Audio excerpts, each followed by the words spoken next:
Hello, I'm Margaret Hagan, a field specialist for the University of New Hampshire Cooperative Extension. Today we're going to talk about choosing seed for the lawn. Choosing seed for a new lawn that's just being established or for the renovation of an existing lawn is one of the most important decisions you'll make in this process. Choosing the wrong seed or poor quality seed will lead to a poor quality lawn. Choosing the proper type of seed for various things in your landscape, like the site, soil drainage, amount of sun and shade, will save you much time and effort and dollars in the long run. Seed mixes tend to be made up of three types of grasses: Kentucky bluegrass, perennial ryegrass, and the fine fescues or tall fescues. Generally speaking, grass seed mixes will contain more than one species of grass seed, and the mix combined will tend to get you a tightly knit, dense lawn. When you purchase grass seed, you not only need to look at what you're going to use it for and the kind of site you have, but you also might want to consider the grass seed types that are actually in the bag. A very broad generalization would put your intended lawn in a low, medium, or high maintenance category. Grasses like Kentucky bluegrass and perennial ryegrass tend to require a little bit more maintenance in the way of fertilizer and watering. Grasses that are used for shade and high traffic areas generally belong in the fescue family, and they don't require nearly as much fertilizer or watering. The bag you see here, Agway Sunny Green, is designed for a site that gets full sunlight all day.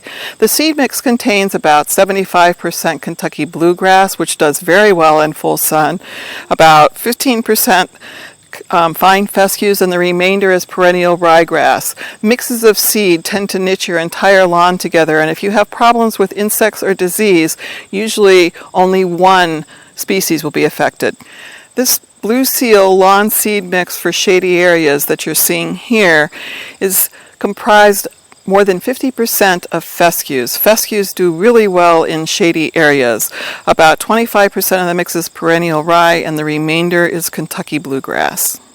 The Scott's Classic grass seed mix you see here is designed for a mix of sun and shade, and the seed mix combination is about 1/3 each of Kentucky bluegrass, perennial ryegrass, and fine fescues. The Jonathan Green Black Beauty grass seed blend you see pictured here is comprised of 100% tall, turf-type fescue seeds. This blend is designed to carry high traffic from playing children to vehicles to heavily trodden pathways. This Scott's Easy Seed Sun and Shade mix is designed for the convenience of the consumer.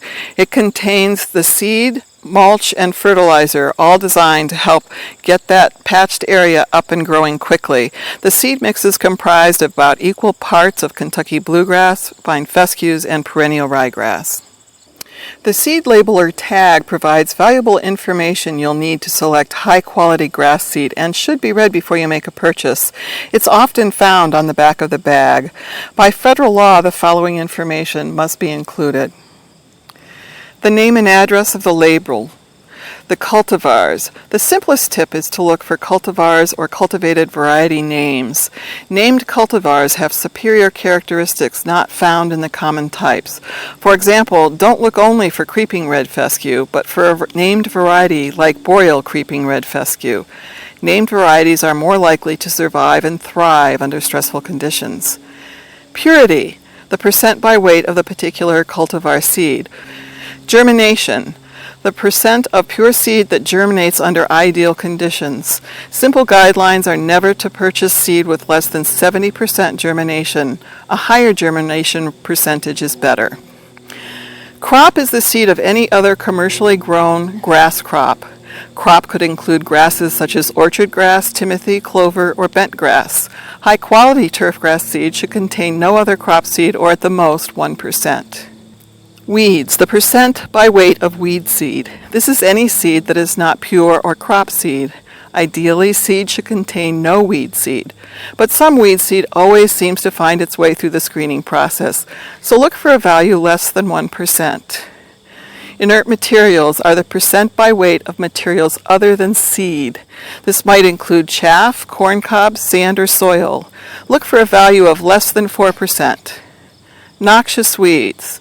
These are the weeds that are particularly difficult to control and are declared noxious by some states. It is illegal to sell seed that contains noxious weeds.